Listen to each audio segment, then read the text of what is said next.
Bai, kontatzen den historia nahiko gordina da, berez, 80. hamarkadako gerra zikinaren garaitik abiatzen da, eta gordintasun hori nolabait sartzen da alako dantza edo alternantzia batekin, pues bestelako momentu zoriontsuago batzuekin, ez? Dela adiskidetasuna edo denok erabiltzen ditugun bromak, elkartzen geanean lagun artean, eta badaude halako broma edo hitz gako batzuk balio dutenak bakarrik mikrokosmos horietan lagunen artean, eta horietan arreta berezia jarri dut, ez? Ez dena posible da historia bat hori gidoi legeetatik garbi dagoena da, gordinaztea, okerrago segitzea eta are okerrago amaitzea. Orduan, bai egin du saiakera berezi bat, zoriontasun une horiek ere tarteka islatzeko. Kontuan hartu behar dira, 3 pertsona eta 3 lagun horietatik 2 oso gazterik 20 urte gutxirekin desagerrarazi, torturatu eta hil egin zituztela, ezta?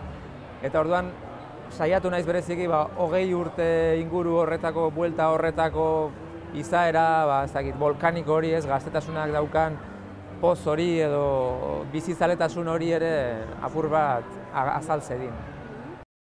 Aurkezpen esaten duen ez da, rebobinatze etengabe bat dela, baina rebobinatze analogikoa. Ez da gaur egun atzerak egiten dugunean oso erraza da asmatzea ze kantutaragoa zen eta zehazki bilatzen dugu nahi dugun kantua.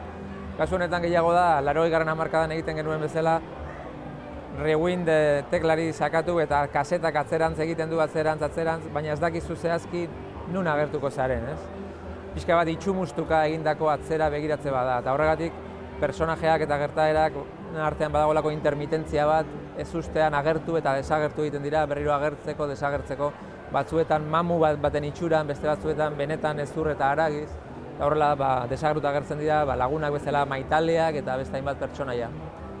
Bai, kasu honetan bereziki Donostia jarri dut arreta, niretzako Donostia beti izan dalako, segurazki nire gaitasun faltagatik, halako hiri bat oso impermeablea literaturari, ez? Idazten hasi eta kokatzen hasi historia bat Donostian, eta beti izan dut sensazioa Donostiak traba egiten ziela pertsonaiei, edo traba edo halako pixu astun bat ematen ziola, barniz bat ez nuena nahi, eta ez nuen lortzen girotzea Donostian historia bat fundamentuz, ez?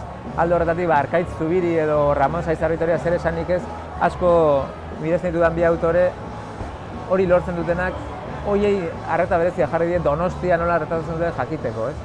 Eta Donostia, bai, saiatu naiz Donostia bat, 80. hamarkadako zinema eta kale eta giro eta tabernetako hori apur bat islatzen. Bai, izan da, ze Donostiak badu, Donostia literarioa da, beste dozen gauza bezala, baina egia da badula halako pixu burgez bat, bere buruari begirako autokontemplatiboa dan hiri bat, pixka bat presumidoa ere bai, eta horrek blaitzen ditu edo sortze ditu giro batzuetan distorsioak eragiten dituztenak. Bai, lehen esaten nuenarekin lotuta, segurazki, eta zoriontsuenak dira idazten zailenak behintzat nire kasuan. Oso zaila da idaztea pasarte zoriontsu bat, edo zineman ikustea pasarte zoriontsu bat, eta ikusleak edo irakurleak ez esatea da, baina bizitza ez da horrela, ez? Beti biolinen musika eta kandelen argia, ez da. Orduan, lortzea zorionune bat, nun benetan justifikatuta dagoen, eta nun ez den naif edo xalo edo ingenua, iruditzen zait desafio polita, eta hortan saiatu naiz. Horretan datza azkenean idazlearen zeregina, ez? Liburu honek baldin badauka zenbaki bat da 2 zenbakia. Orduan beti dago kopia eta originalaren arteko etengabeko dialektika bat. Eta izan daiteke berdin teatrala, antzoki batean aktore batek, personaje baten egiten duena, edo izan daiteke norberak bere buruan dauzkan lagunen ordez bizitzeko desio bat, ezinezkoa dena, ezta? Hor badago Diego Lazkano protagonista idazlea dena, eta saiatzen da galdutako 2 lagun horien ordez bizitzen nolabait, ez? 3 bizitzea posible balitz bezala bakarrean. Eta etengabe dago transposizio hori, ez? Zarenaren eta izan nahi duzenaren artean, edo baita ere orrialde asko badaude oso sexuarekin lotuak, zergatik, daukagun aurreneko muga norbere larrutik ateratzeko, larrua bera delako, ez? Azala. Eta orduan hor badago sexuaren gordintasuna, nun norbere gorputzetik ateratzeko ahalegin bat dagoen, ez? Pertsonaiak fikziozkoak dira, baina oso nabarmena da 80. hamarkadako hainbat gertaeren islada, ezta? Esan dezagun, 80. hamarkadan benetan gertatu ziren hainbat istorio jarri ditu dela ispilu deformante batean, eta ispilu deformante hori fikzioa da, eta fikzio horrek sinistu nahi dut egiten duela argazkietan likido finkatzaile horren funtzio berbera, ez? Eta horrek nolabait ematen diela bizitasuna. Ni beti esan izan dut nire terreno edo lurralde propiala narrazio laburra dela, ezta? Nik ipuingiletzat izan dut beti nire burua, oraingoan ipuina pixkat luzatu egin zait.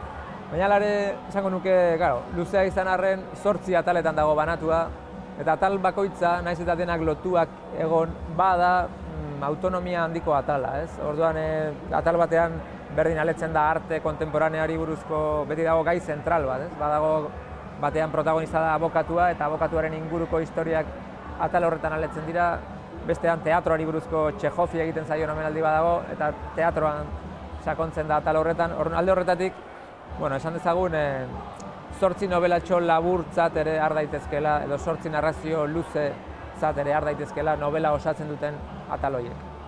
Gidoigintzak ez dauka zerikusirik literaturarekin nire ustez.